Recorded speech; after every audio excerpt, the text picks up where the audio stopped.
اماں خدیجہ کی میں کروں کیسے مدح خوانی۔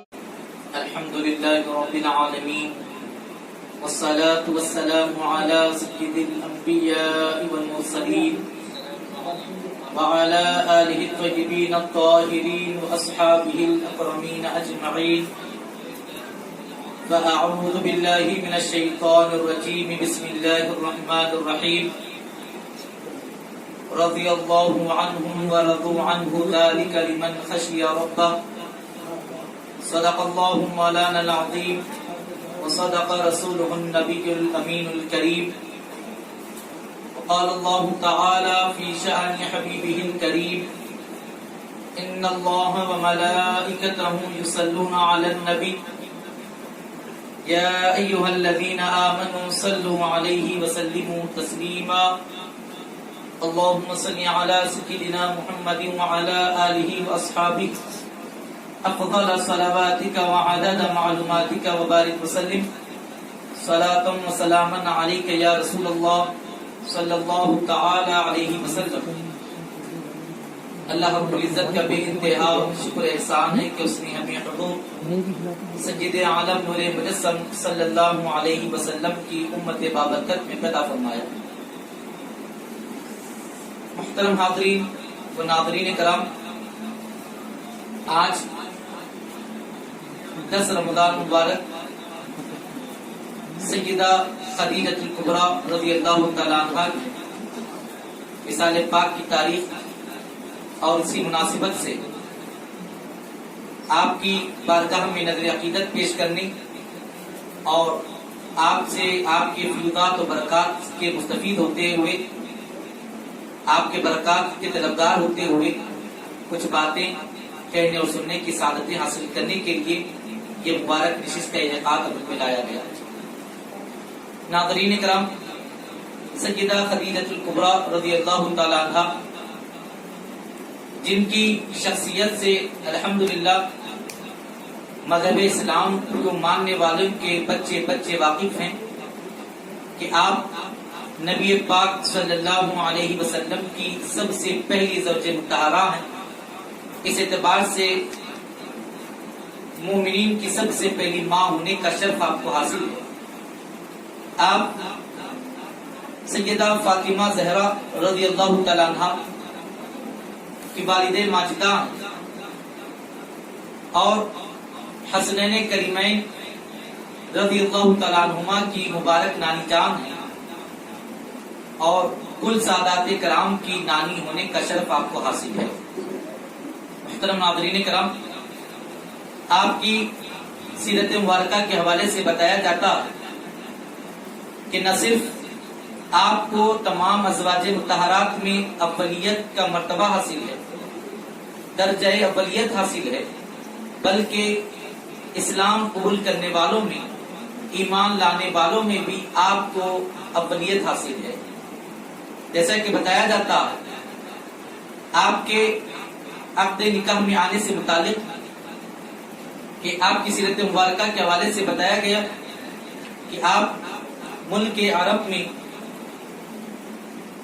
آپ بڑے پیمانے پر تجارت فرماتی اور اپنا مال تجارت دے کر کسی کو اپنے مال تجارت کا ذمہ دار بنا کر کبھی ملک شام کے لیے اور کبھی ملک یمن کے لیے روانہ فرماتے۔ اور جب نبی پاک صلی اللہ علیہ وسلم کی شہرت سنی تو آپ نے ارادہ کیا کہ نبی پاک صلی اللہ علیہ وسلم ہی کو اپنے مال دے کر ملک شام کو روانہ کریں۔ اس لیے آپ نے رابطہ کیا اور رسول پاک صلی اللہ تعالی علیہ وسلم کو اپنا مال دے کر ملک شام کے لیے روانہ فرمایا اور آپ کی خدمت کے لیے اپنا غلام میسرہ کو ساتھ رکھ دیا۔ اور یہی سفر تجارت تھا کہ جس نے میسرہ کو قدم قدم پر نبی پاک علیہ السلام کے کمالات دکھائے اور میسرہ کی گواہی اور میسرہ کی بیان کرنے پر سیدہ خدیجہ الکبریٰ رضی اللہ تعالیٰ عنہا نے آپ سے شادی کرنے، آپ سے عقد کرنے کا ارادہ فرمایا۔ سفر کی تفصیلات میں گئے بغیر اختصاراً اتنا عرض کرتا چلوں کہ جب رسول پاک صلی اللہ تعالی علیہ وسلم کو بی بی خدیجہ الکبریٰ رضی اللہ تعالیٰ عنہا نے اپنے ہاں طلب کیا اور کہا کہ میں نے آپ کو اس لیے بلایا ہے تاکہ اپنا مال دے کر آپ کو مال تجارت دے کر ان کے شام کے لیے روانہ کروں، اور آپ کی امانت داری، آپ کی دیانتداری کے بڑے چرچے میں نے سنے ہیں، لہذا آپ میری اس معروضے کو قبول کریں۔ آقا علیہ السلام نے بی بی خدیجہ الکبریٰ رضی اللہ تعالیٰ عنہا کے اس معروضے کو قبول کیا اور ملک شام کے لیے روانہ ہوئے۔ اس سفر میں میسرہ نے قدم قدم پر نبی پاک صلی اللہ تعالی علیہ وسلم کے کمالات دیکھے، اور خود بیان کرتے کہ جب سفر میں ایک مقام پر ایک درخت کے نیچے رسول پاک صلی اللہ تعالی علیہ وسلم نے قیام فرمایا، کچھ دیر آرام کرنے کے لیے بیٹھے تو قریب ہی ایک راہب تھا، عیسائی ایک عالم تھا، اس نے دیکھا کہ ایک درخت کے نیچے ایک بڑی وجیح چہرے والے بزرگ تشریف فرما، تو اس راہب نے میسرہ کو طلب کیا اور پوچھا کہ اے میسرہ، پوچھا کہ تم کون ہو؟ میسرہ نے کہا کہ میرا نام میسرہ ہے، میں خدیجہ کا غلام ہوں۔ اور میسرہ نے بی بی خدیجہ رضی اللہ تعالیٰ عنہ کا تعارف اس لیے دیا، حوالے میں اس لیے بتایا کیونکہ آپ کے تجارت کے سامان، آپ کے تجارت کا سفر بارہا اس راستے سے گزرا کرتا تھا جس سے راستے کے لوگ بخوبی واقف تھے، اور اس وجہ سے بھی آپ کی سامان تجارت، آپ کا سفر مشہور و معروف تھا کہ بتایا جاتا ہے کہ جتنے سفر، جتنے قافلے تجارت کی غرض سے ملک شام جاتے تو تمام کے قافلے کے اونٹ اور سامان ایک طرف ہوتے اور بی بی خدیجہ الکبریٰ رضی اللہ تعالیٰ عنہا کا مال ایک طرف ہوتا، یعنی اس مال کا آدھے اونٹ آدھا سامان تمام ملک عرب کے تجار تاجروں کے ہوتے، تو آدھا مال اس میں بی بی خدیجہ الکبریٰ رضی اللہ تعالیٰ عنہا کا ہوتا۔ اس سے اندازہ کیا جا سکتا ہے کہ اللہ رب العزت نے کتنا مال اور کتنا کثرت کے ساتھ آپ کی تجارت میں برکت عطا فرمائی ہے۔ اور اسی وجہ سے چونکہ آپ کا قافلہ بڑا ہوتا، آپ کے قافلے میں اونٹ زیادہ ہوتے، آپ کے قافلے میں سامان تجارت زیادہ ہوتا، آپ کے قافلے میں افراد زیادہ ہوتے، اس وجہ سے جب یہ قافلہ ملک عرب سے ملک شام یا ملک امن کے لیے روانہ ہوتا تو راستے بھر کے لوگوں کے لیے اپنی طرف توجہ اپنی طرف مبذول کر لیتا، اسی وجہ سے لوگ راستے بھر کے لوگ آپ کے قافلے سے بخوبی واقف تھے۔ یہی وجہ ہے کہ جب راہب نے پوچھا کہ تم کون ہو تو میسرہ نے اپنے نام کے ساتھ بی بی خدیجہ الکبریٰ رضی اللہ تعالیٰ عنہا کے غلام کی حیثیت سے اپنا تعارف پیش کیا، اس وجہ سے کہ بی بی خدیجہ الکبریٰ رضی اللہ تعالیٰ عنہا کا قافلہ بڑا مشہور و معروف تھا، ہر کوئی آپ کے قافلے کو جانتا تھا۔ جب راہب نے سنا تو پھر پوچھا کہ وہ درخت کے نیچے کون بیٹھے؟ جب غلام میسرہ نے کہا کہ یہ بی بی خدیجہ الکبریٰ رضی اللہ تعالیٰ عنہا کے سامان تجارت کے لیے ان کے شام جا رہے ہیں، ان کا نام محمد ہے صلی اللہ علیہ وسلم، خدیجہ کے مال کو لے کر جانے والے یہی امین اور وارث ہیں، یہی رہبر اور رہنما ہیں ہمارے قافلے کے۔ جب راہب نے سنا تو میسرہ سے کہا کیا ان کی آنکھوں میں لالی ہے؟ میسرہ نے کہا کہ ہاں، آنکھ میں لالی رہتی ہے اور یہ لالی ہمیشہ رہتی ہے، کبھی ختم نہیں ہوتی۔ ناظرین کرام، ذرا اندازہ کریں کہ یہود و نصارہ نے اپنی اپنی کتابوں میں نبی پاک صلی اللہ علیہ وسلم کی کیسی کیسی نشانیوں کو پڑھ رکھا ہے اور کیسے کیسے ان کی نشانیاں، پڑھی ہوئی نشانیاں ان کے سامنے آتی ہیں۔ راہب پوچھتا ہے کیا ان کی آنکھوں میں لالی ہوتی ہے؟ میسرہ نے کہا کہ ہاں، وہ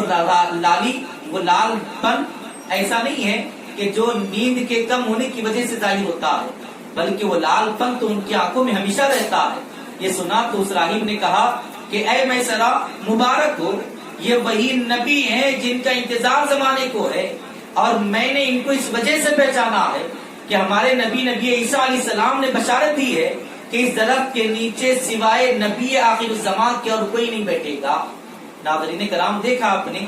کہ نبی پاک صلی اللہ علیہ وسلم کی کیسی کیسی بشارتیں کتب سابقہ میں بیان ہوئی ہیں اور انبیاء سابقہ نے بیان فرمائی ہیں کہ حضرت عیسیٰ علیہ السلام نے اپنی قوم کی بشارت سنا رکھی ہے کہ لوگوں، اس درخت کے نیچے یہ درخت سایہ دار ضرور ہوگا لیکن اس کے نیچے ہر کوئی نہیں بیٹھے گا، جو بیٹھیں گے وہ نبی آخر الزمان بیٹھیں گے، اس درخت کے نیچے بیٹھنا ہی ان کی نبوت کی نشانی اور علامت ہوگی۔ حضرت ناظرین کرام، ہمارا آج کے عنوان، ہمارا آج کے جمع ہونے کا مقصد، ہمارے آج کا آپ کے مقابل آنے کا مقصد سیرت خدیجہ الکبریٰ رضی اللہ تعالیٰ عنہا کو بیان کرنا۔ اس حوالے سے سفر تجارت کو بالکل مختصر انداز میں پیش کروں گا۔ ان جیسی واقعات کو میسرا دیکھتے رہے اور وہ یہ بھی دیکھتے کہ جب کبھی دوپہر کا وقت ہوتا، چلچلاتی دھوپ ہوتی تو تمام قافلے والے تو دھوپ کی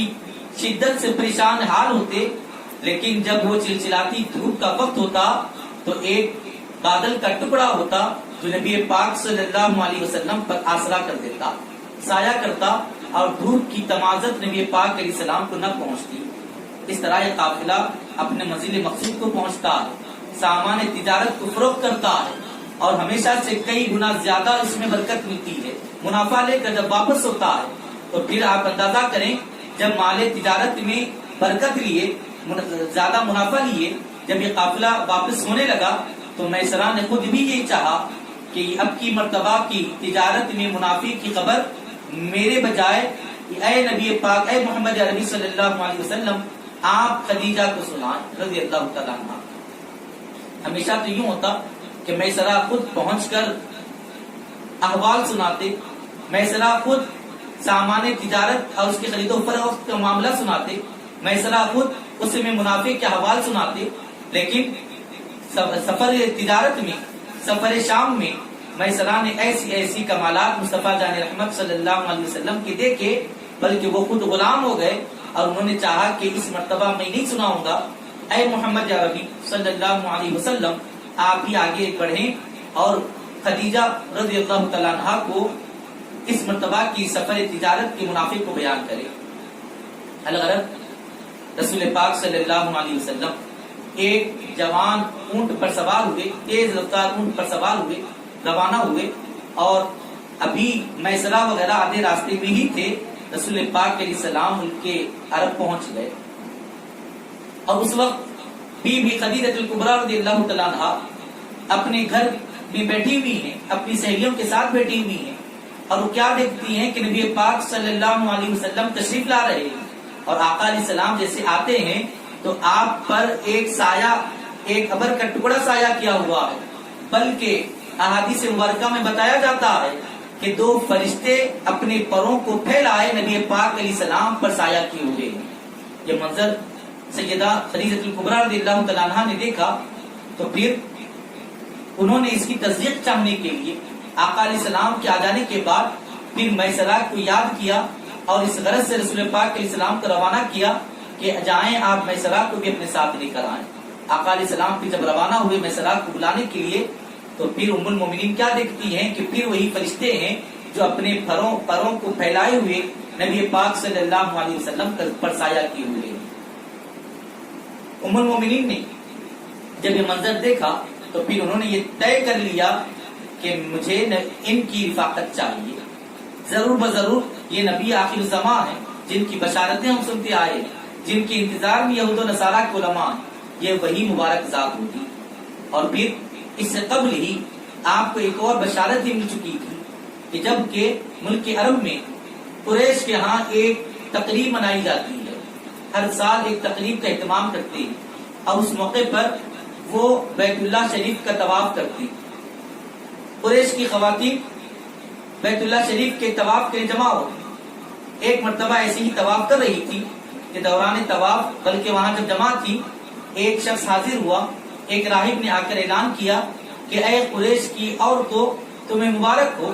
کہ جو نبی آخر الزمان جن کا زمانے کا انتظار تھا ان کی ولادت ہو چکی ہے اور پھر وہ بڑی باعظمت اور کمالات والے ہوں گے، تم میں سے جو کوئی ان سے شادی کر سکتے ہیں تو ضرور ان کی عقد میں اپنے آپ کو پہنچائیں، ان کے عقد میں آنے کی خواہش اور تمنا کریں۔ جب یہ راہب نے اعلان کیا تو قریش کی دوسری عورتوں نے تو اس راہب کو وہاں سے ہٹا دیا کہ یہاں پر عورتیں جمع ہیں، تم یہاں کیسے آتے ہو؟ عورتوں نے تو وہاں سے اس راہب ہٹا دیا، لیکن یہ بات بی بی خدیجہ الکبریٰ رضی اللہ تعالیٰ عنہا کے ذہن میں بیٹھ چکی تھی آپ نے تبھی سے ارادہ کر لیا تھا کہ مولا تعالیٰ اگر مجھے یہ موقع دے تو میں ضرور بضرور ان کی رفاقت کو قبول کروں. اور پھر سفر تجارت سے واپسی پر جب یہ تمام منظر دیکھا، میسرہ کی زبانی بھی تمام کمالات سنے نبی پاک علیہ السلام کے، تو پھر ام المومنین خدیجہ کبریٰ رضی اللہ تعالیٰ عنہا نے آقا علیہ السلام کی خدمت میں اپنی سہیلی حضرت نفیسہ بنت منیہ رضی اللہ تعالیٰ عنہ، جو بعد میں خود بھی داخل اسلام ہوئی ہیں، ان کے ذریعے اپنا پیغام نبی پاک صلی اللہ علیہ وسلم کی خدمت میں بھجوایا. الغرض پھر آقا علیہ السلام نے اپنے بڑوں سے مشاورت کے بعد آپ کی پیغام کو قبول کیا، اور پھر آپ پہلی خاتون بنی جو نبی پاک علیہ السلام کی حبال عقد میں آئیں. محترم ناظرین کرام، اور جیسے ہی آئیں تو پھر جیسا کہ ہم تمام حضرات اچھی طرح جانتے ہیں کہ ام المومنین سیدہ خدیجہ کبریٰ رضی اللہ تعالیٰ عنہا کہ اس وقت عمر پاک 40 سال کی تھی اور آقا علیہ السلام 25 سال کے. اپنی سے 15 سال کی بڑی عمر کی خاتون کو آقا علیہ السلام نے اپنی حبال عقد میں قبول فرمایا، اور اس کی کئی ایک وجوہات بتائی گئی. سب سے پہلی وجہ تو یہ کہ آقا علیہ السلام نے اس عقد کو قبول فرما کر دنیا کو یہ پیغام دے دیا ہے کہ زمانے جاہلیت میں جن کی اپنے سے بڑی عمر کی عورتوں سے شادی کو معیوب سمجھا جاتا تھا، اور جن کے شوہر کے انتقال ہو جاتے ان کو اپنے عقد میں قبول کرنے کو معیوب بات سمجھی جاتی تھی، آقا علیہ السلام نے اسی تصور کو ختم کرنے کے لیے اپنے سے 15 سال کی بڑی خاتون ام المومنین خدیجہ کبریٰ رضی اللہ تعالیٰ عنہا کو اپنے حبال عقد میں قبول فرمایا، اور ام المومنین ہونے کا شرف اور اعزاز عطا فرمایا. اور آپ نے بھی زمانے کو نبی پاک علیہ السلام کی رفاقت میں اپنے آپ کو ایسے پیش کیا کہ جن کے قدم قدم پر ہماری امت کی خواتین کے لیے ایک مشعل راہ بن گئی. محترم ناظرین کرام، اور اللہ رب العزت نے آپ کو بے پناہ کمالات عطا فرمائے. آقا علیہ السلام بھی بڑی آپ سے محبت فرماتے، بلکہ آپ کے وصال پاک کے بعد بھی کثرت کے ساتھ آپ کا ذکر فرماتے. ام المومنین عائشہ صدیقہ رضی اللہ تعالیٰ عنہ ارشاد فرماتی کہ آقا علیہ السلام سیدہ خدیجہ کبریٰ رضی اللہ تعالیٰ عنہ کا اتنا کثرت کے ساتھ ذکر کرتے کہ مجھے ان کے علاوہ کسی اور پر اتنا رشک نہیں آیا کہ میں خود رشک کرتی کہ سیدہ خدیجہ کبریٰ رضی اللہ تعالیٰ عنہ کا آقا علیہ السلام اتنی کثرت کے ساتھ ذکر کرتے کہ مجھے رشک آتا. اور ایک موقع پر تو ام المومنین عائشہ صدیقہ رضی اللہ تعالیٰ عنہ نے آقا علیہ السلام کی بارگاہ میں عرض بھی کیا کہ حضور آپ ان کا اتنی کثرت کے ساتھ ذکر کیوں کرتے ہیں، جبکہ وہ آپ سے عمر میں بڑی تھی، اور ان کے بعد تو آقا علیہ السلام اللہ رب العزت نے آپ کو اور بھی عورتیں آپ کو عطا فرمائی ہیں، اور بھی بیویوں سے آپ کو اللہ رب العزت نے اور بھی بیویاں آپ کو عطا فرمائی ہیں، لیکن آپ انہیں کا کثرت کے ساتھ ذکر فرماتے ہیں. تو آقا علیہ السلام نے ارشاد فرمایا کہ میں انہیں کیوں نہ یاد کروں، انہوں نے مجھے اس وقت قبول کیا، میری تائید کی، میری تصدیق کی جبکہ زمانہ مجھے جھٹلا رہا تھا، اور انہوں نے میری اس وقت مدد کی جبکہ زمانہ مجھے محروم کرنا چاہتا تھا. یہی وجہ ہے کہ ام المومنین سیدہ خدیجہ کبریٰ رضی اللہ تعالیٰ عنہا سے رسول پاک صلی اللہ علیہ وسلم بے انتہا محبت فرماتے. اور پھر آپ نے ہر منزل پر آقا علیہ السلام کا ساتھ بھی دیا، اور جب کبھی پہلی وحی کا ذکر ہوگا آپ کا ذکر خود بخود اس کے ساتھ شامل ہوگا. کیوں نہ ہو، رسول پاک صلی اللہ علیہ وسلم عبادت کی خاطر اپنے ساتھ وقت دو وقت کا توشہ لے کر غار میں جاتے اور عبادت میں مصروف ہو جاتے، کئی دن تک وہاں مصروف رہتے، اور پھر جب اس کیفیت سے افاقہ ہوتا تو اپنے گھر کو واپس لوٹتے. اس وقت بھی سیدہ خدیجہ کبریٰ رضی اللہ تعالیٰ عنہ رسول پاک علیہ السلام کی برابر ہمت اور حوصلہ بڑھاتی، آپ کی برابر مدد اور تائید کیا کرتی. یہ تسلسل چلتا رہا، اور پھر جب آقا علیہ السلام پر وحی کے آثار ظاہر ہوئے، جبریل امین نے ابتدائی وحی کی آیتیں پیش کی، ابتدائی آیات پیش کی، اور آقا علیہ السلام غار سے نکل کر اپنے گھر واپس ہوئے تو بدن اقدس کانپ رہا تھا. آقا علیہ السلام اپنے گھر واپس ہو کر بی بی خدیجہ کبریٰ رضی اللہ تعالیٰ عنہا سے ارشاد فرماتے کہ زمیلونی زمیلونی، کہ مجھے کوئی چادر اڑا دو، مجھے کچھ اڑا دو. میں سردی محسوس کرتا ہوں، میں کانپ رہا ہوں۔ سیدہ خدیجہ کبریٰ رضی اللہ تعالیٰ عنہا نے آپ کی خدمت کی، آپ کو چادر اڑایا۔ جب کچھ افاقہ ہوا تو آقا علیہ السلام نے تمام احوال سنائے،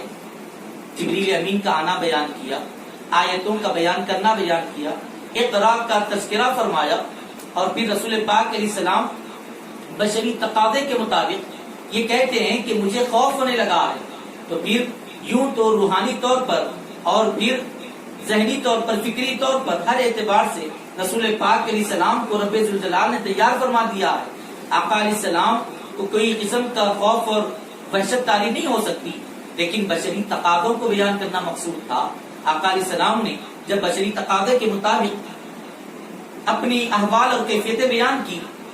تو سب سے پہلے خدیجہ کبریٰ رضی اللہ تعالیٰ عنہا ہی تھی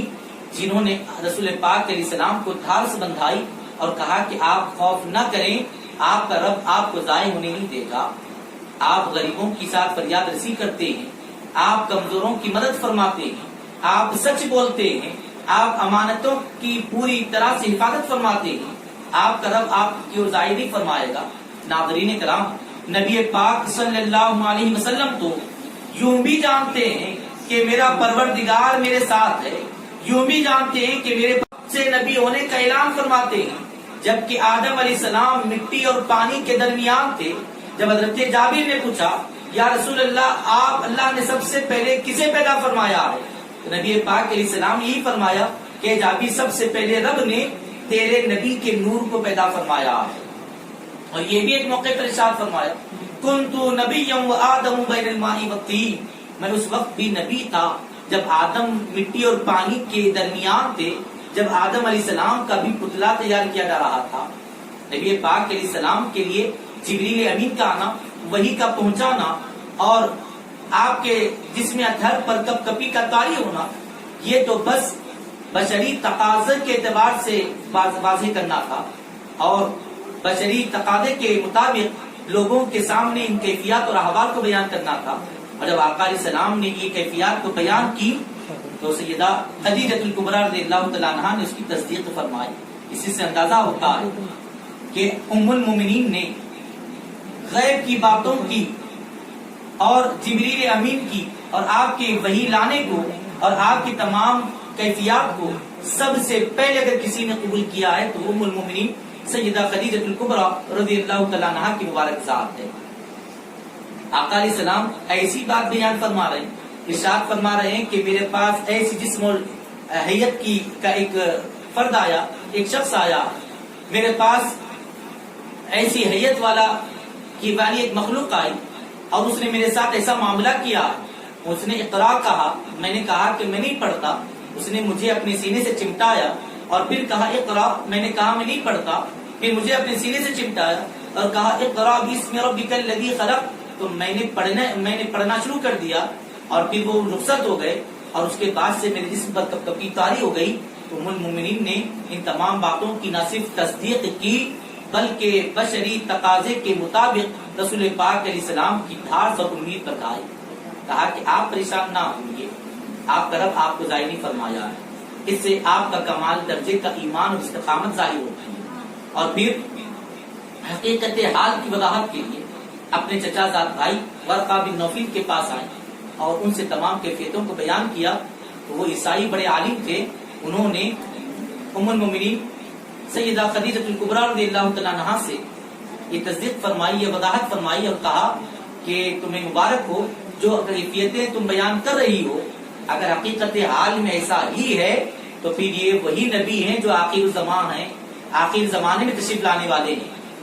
نبی آخر الزمان ہونے کا شرف رکھنے والے ہیں۔ ناظرین کرام، اب یہاں پر ایک وضاحت ضرور پیش کرتا چلوں جس کو مفتی احمد یار خان نعیمی علیہ رحمۃ اللہ نے وضاحت کے ساتھ بیان فرمایا، وہ یہ کہ آقا علیہ السلام نے اپنی کیفیات اور احوال کو ام المومنین سے بیان کیا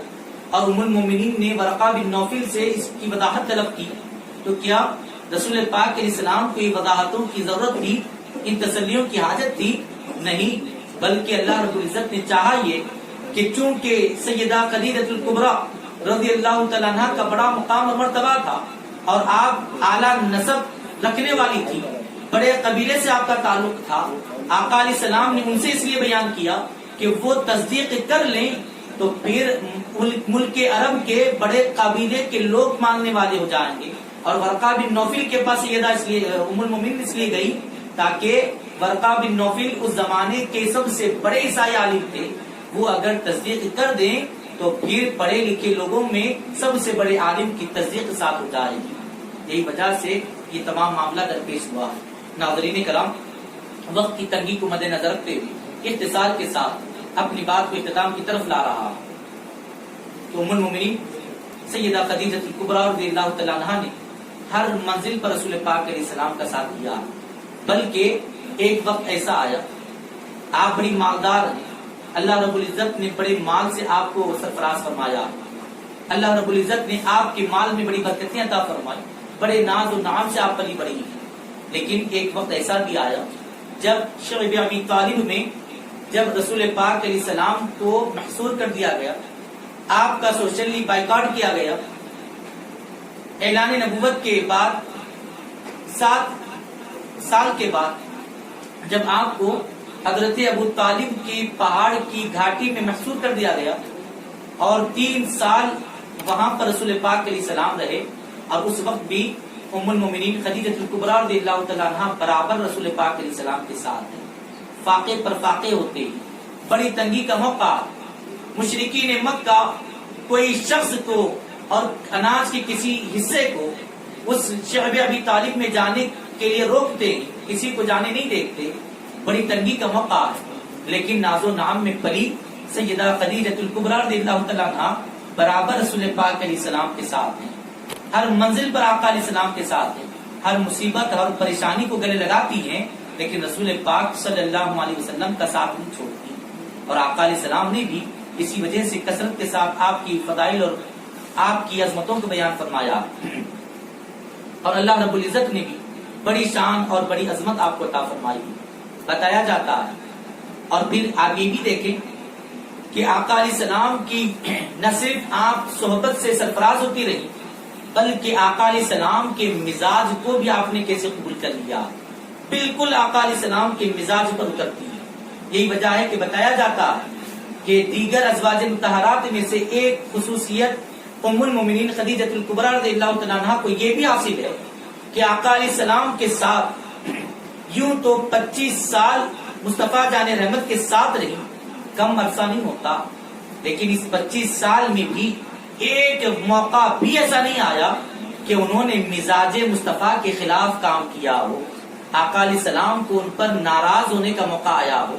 آقا علیہ السلام کو کسی بات سے ناگواری پہنچی ہو. 25 سال کا عرصہ، اتنے بڑے عرصے میں بھی آقا علیہ السلام کے مزاج کے مطابق زندگی گزارتی ہے. رسول پاک علیہ السلام کی سوچ اور فکر کو ایسے انہوں نے قبول کر لیا ہے کہ جیسے مصطفیٰ چاہتے ہیں ویسے وہی سوچتی ہیں، جیسے آقا چاہتے ہیں، جیسے رسول پاک کا مزاج ہوتا ہے وہی ان کا مزاج ہو چکا ہے. مثال کے طور پر ایک بات عرض کرتا چلوں کہ وحی کا موقع، بخاری شریف کے حدیث پاک، جبریل امین جب آقا علیہ السلام کی بارگاہ میں حاضر ہوئے تو ایک موقع پر انہوں نے عرض کی حضور آپ کی خدمت میں آپ کی زوج مطہرہ خدیجہ کبریٰ آ رہی ہے، وہ برتن لے کر آ رہی ہیں اور ان کے برتن میں کھانا ہے، اور وہ جب آپ کے پاس آ جائیں تو ان کو میرا بھی سلام کہیے اور یہ بھی پیغام پہنچائیے کہ رب بھی ان کو سلام کہتا ہے، اللہ رب العزت نے بھی ان کو سلام بھجوایا. اور جب ام المومنین آقا علیہ السلام کے پاس پہنچ گئی تو رسول پاک صلی اللہ علیہ وسلم نے خوشخبری سنائی کہ اے خدیجہ تمہیں مبارک ہو، یہاں ابھی جبریل آئے اور انہوں نے تم کو سلام کہا ہے اور اللہ کا پیغام بھجوایا پہنچایا ہے کہ اللہ بھی تمہیں سلام کہتا ہے. ناظرین کرام، اب غور سے سماعت کریں کہ سیدہ خدیجہ کبریٰ رضی اللہ تعالیٰ عنہا نے کیسی فقہی بصیرت کے ساتھ، کیسے مزاج مصطفیٰ صلی اللہ علیہ وسلم، کیسے شریعت محمدی صلی اللہ علیہ وسلم کے مطابق جواب عطا فرمایا. آپ سے جب کہا گیا کہ اللہ بھی آپ کو سلام کہتا ہے، جبریل بھی آپ کو سلام کہتے ہیں، تو ناظرین کرام پہلے ایک شریعت مطہرہ کا مسئلہ سن لیں کہ اگر کوئی سلام کسی کے ذریعے بھجواتا ہے، پہنچاتا ہے، اس کو جواب دینے کا طریقہ الگ ہوتا ہے. مثال کے طور پر کسی نے کسی کے ذریعے اگر آپ تک سلام بھجوایا، اگر راست کوئی ہم کو سلام کہے تو ہم وعلیکم السلام ورحمۃ اللہ وبرکاتہ کہہ کر جواب دیں گے. لیکن کوئی کسی اور کا سلام آپ تک پہنچا رہا ہے تو جو آپ کو سلام بھیجا ہے اس پر بھی سلامتی بھیجنا، اور جو سلام کا پیغام لے کر آیا ہے اس کو بھی سلام کرنا. اس کا طریقہ یہ ہے کہ اگر سلام لانے والا مرد ہوگا تو اس کو جواب یہ دیا جائے گا کہ وعلیک السلام وعلیہ السلام، یعنی اس کا جواب ایسے دیا جائے گا وعلیکا تم پر بھی سلام ہو، وعلیہ السلام اور جس نے سلام بھیجا ہے اس کو بھی سلام. اور اگر سلام کا پیغام لانے والی عورت ہو تو اس کے لیے کہا جائے گا وعلیکی، اور سلام بھجوانے والی بھی اگر عورت ہو اس کے لیے کہا جائے گا وعلیہ السلام، یعنی جو سلام لانے والا ہے اس پر بھی سلام بھیجا جائے گا اور جو سلام جس نے بھجوایا ہے اس پر بھی سلام بھجوایا جائے گا. ناظرین کرام، یہ شریعت مطہرہ کا پیغام ہے، یہ رسول پاک علیہ السلام کا دی ہوئی تعلیم ہے. ابھی یہ ارشادات آقا علیہ السلام نے نہیں بیان فرمائے. قربان جائیں ام المومنین خدیجہ الکبریٰ رضی اللہ تعالیٰ عنہا کے کہ آپ نے مزاج مصطفیٰ کو کچھ ایسے سمجھ لیا ہے. آقا علیہ السلام کی شریعت پاک میں آقا علیہ السلام جو بیان فرمائیں گے وہ مزاج کو آپ نے خود ایسے ڈھال لیا ہے کہ بتایا جاتا ہے کہ جب آقا علیہ السلام نے کہا کہ اے خدیجہ جبریل بھی تمہیں سلام کہتے ہیں، اللہ نے بھی سلام بھجوایا ہے. اب ذرا اندازہ کریں، سلام پہنچانے والے مصطفیٰ ہیں، سلام لانے والے جبریل ہیں، سلام بھجوانے والا پروردگار ہے. خدیجہ الکبریٰ رضی اللہ تعالیٰ عنہا نے جب یہ سلام سنا تو تنہا مصطفیٰ کو، تنہا جبریل کو، تنہا رب کی بارگاہ میں جواب نہیں عرض کیا، بلکہ فقہی بصیرت، فقہی شان دیکھیں. آپ جواب عرض کرتی ہیں، کہتی ہیں ان اللہ هو السلام وعلی جبریل السلام وعلیک السلام. حضرت خدیجہ الکبریٰ رضی اللہ تعالیٰ عنہا سب سے پہلی وہ خاتون تھی جنہوں نے اس انداز سے سلام کا جواب دیا ہے. آپ کہتی ہیں، آپ کے جواب دینے کے انداز پر قربان جائیں، کہتی ہیں ان اللہ هو السلام. آپ کا انداز دیکھیں، آپ یہ کہہ رہی ہیں کہ رب نے مجھے سلام ضرور بھجوایا ہے، لیکن رب کی بارگاہ میں سلام عام بندوں کی طرح نہیں بھجوایا جاتا. بندوں کو سلام کرنا اور ہوتا ہے، مولا کے سلام کا جواب دینا اور ہوتا ہے. سیدہ خدیجہ الکبریٰ کہتی ہیں ان اللہ هو السلام، رب ذوالجلال کو سلام کیا پہنچایا جائے کہ رب کی ذات ہی سلامتی والی ہے، رب کی صفت ہی سلام ہے. بے شک میرا پروردگار، بے شک میرا رب سلامتی والا ہے. اس کے بعد کہتی ہیں وعلی جبریل السلام. اب جو جبریل جو سلام لے کر آئے ہیں وہ لانے والے جبریل پر بھی سلامتی ہو. اللہ رب العزت کو یہ نہیں کہہ رہی کہ ان اللہ علی السلام، کہ بے شک اللہ پر سلامتی ہے، نہیں. ان اللہ هو السلام، اللہ رب العزت کی ذات سلامتی بھجوانے والی نہیں ہوتی، ان پر اللہ پر سلام بھجوایا نہیں جاتا، بلکہ وہ خود سلامتی والا ہے، اس کی صفت ہی سلام ہے. وہ سلام کی صفت سے یاد کرتی ہیں اور کہتی ہیں کہ وعلی جبریل السلام، جبریل سلام لے کر آئے ہیں تو جبریل پر بھی سلام ہو. وعلیک السلام، اور میرے محبوب صلی اللہ علیہ وسلم اے نبی پاک علیہ السلام آپ نے مجھ تک سلام بھجوایا ہے تو آپ پر بھی سلام ہو. یہ تعلیم مصطفیٰ آگے چل کر دیتے ہیں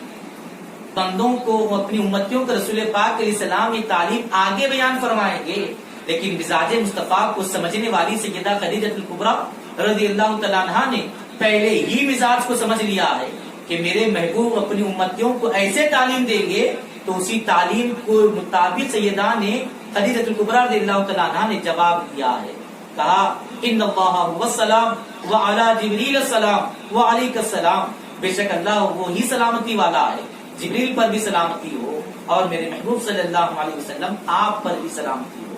ناظرین کرام، اس سے آپ کی فقہی شان بھی سمجھ میں آتی ہے،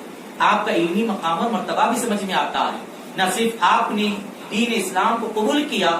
بلکہ دین اسلام جو بیان ہو چکا ہے اور جو بیان ہونے والا ہے، رب ذوالجلال نے ان تمام کے علوم سے آپ کو سرفراز فرما دیا ہے. یہ نبی پاک علیہ السلام کی صحبت اور برکت کا صحبت کی برکتیں ہیں. آقا علیہ السلام سے صحبت کی ایسی برکتیں آپ کو حاصل ہوئی کہ آپ نے مزاج مصطفیٰ صلی اللہ علیہ وسلم کے مطابق سمجھ لیا اور شریعت مطہرہ کے وہ مسائل جو آگے بیان ہوں گے ان پر آپ پہلے ہی سے عمل پیرا ہیں۔ ناظرین کرام، بالکل آخری بات عرض کرتا ہوں اپنی بات کو تمام کروں کہ سیدہ خدیجہ الکبریٰ رضی اللہ تعالیٰ عنہا جن کی وصال پاک کے موقع پر ہم آپ کی شان اور عظمت سننے اور سنانے کے لیے جمع ہیں۔ رسول پاک علیہ السلام بڑی کثرت، بڑی محبت آپ سے فرماتے، یہاں تک بتایا گیا کہ نہ صرف آپ کے ظاہری حیات پاک تک محبت فرماتے بلکہ آپ کی وصال پاک کے بعد بھی کثرت سے آپ کو یاد کرتے۔ گھر میں کچھ بھی چیز آتی تو پھر کچھ رکھتے، اس میں سے کچھ حصہ آپ کی سہیلیوں کے پاس بھجواتے، کہتے کہ یہ فلاں خدیجہ کی سہیلی ہے، ان تک پہنچاؤ، اس سے آپ کی محبت ظاہر ہوتی ہے۔ اور بلکہ جب کبھی آقا علیہ السلام اپنے گھر میں کسی بکرے کو ذبح فرماتے تو پھر ضرور بضرور اس میں سے گوشت کا حصہ خدیجہ الکبریٰ رضی اللہ تعالیٰ عنہا کی سہیلیوں کے ہاں بھجواتے۔ ام المومنین عائشہ صدیقہ رضی اللہ تعالیٰ عنہا نے تو ایک موقع پر ارشاد فرمایا ہے کہ آقا علیہ السلام نے تو ام المومنین خدیجہ الکبریٰ رضی اللہ تعالیٰ عنہا سے اتنی گہری محبت رہی کہ ایک موقع پر آقا علیہ السلام نے آپ کو جنت کے انگور خدیجہ الکبریٰ رضی اللہ تعالیٰ عنہا کو کھلائے۔ ام المومنین عائشہ صدیقہ رضی اللہ تعالیٰ عنہا ارشاد فرماتی ہے۔ اور پھر آقا علیہ السلام کی خدیجہ الکبریٰ رضی اللہ تعالیٰ عنہا سے گہری وابستگی اور محبت کی شان تو آپ نے سنا، اور آقا علیہ السلام پر کامل یقین اور اعتماد بھی سن لیں کہ جب آپ کے شہزادے حضرت قاسم رضی اللہ تعالیٰ عنہ کا وصال ہوا اور جب ان کو سپرد خاک کر دیا گیا، آقا علیہ السلام نے تدفین فرما دی اور خدیجہ الکبریٰ رضی اللہ تعالیٰ عنہ کے پاس آئے تو ام المومنین کہتی ہیں کہ اللہ رب العزت نے میرے بچے کو بہت جلد یاد فرما لیا ہے، وہ اگر دودھ پینے کی عمر کو بھی پوری کر لیتے تو کتنا بہتر ہوتا۔ آقا علیہ السلام نے ارشاد فرمایا کہ اے خدیجہ الکبریٰ رضی اللہ تعالیٰ عنہا، ہمارے بیٹے قاسم کی ایام رضاعت یعنی دودھ پینے کی مدت اب جنت میں پوری ہوگی۔ یہ رسول پاک علیہ السلام کے شہزادے ہی کی شان ہے کہ مولا تعالیٰ ان کے ایام رضاعت کو جنت میں بھی پورا فرما دے۔ ناظرین کرام، اس کے بعد خدیجہ الکبریٰ رضی اللہ تعالیٰ عنہا عرض کرتی ہیں کہ یا رسول اللہ صلی اللہ علیہ وسلم، کیا ہی بہتر ہوتا کہ میں اپنے بیٹے کو جنت میں دیکھ بھی لیتی یا اس کی کیفیت، اس کی آواز سن لیتی۔ تمنا دیکھیں کیسی ہے اور کس سے کر رہی ہے؟ رسول خدا سے کر رہی ہے۔ جانتی ہیں کہ اللہ رب العزت کی بارگاہ میں معروضہ کرنا اور نبی پاک کی بارگاہ میں معروضہ کرنا کوئی الگ بات نہیں ہے، نبی پاک سے معروضہ کرنا ہی دراصل مولا تعالیٰ کو راضی کر لینا ہے۔ عرض کرتی ہیں کہ یا رسول اللہ، میں اپنے بیٹے کی آواز ہی سن لیتی تو کیا بہتر ہوتا؟ رسول پاک علیہ السلام نے کہا کہ اگر تم چاہتی ہو تو میں رب سے دعا کروں گا اور مولا تعالیٰ تمہیں اپنے بیٹے کی آواز سنوا دے۔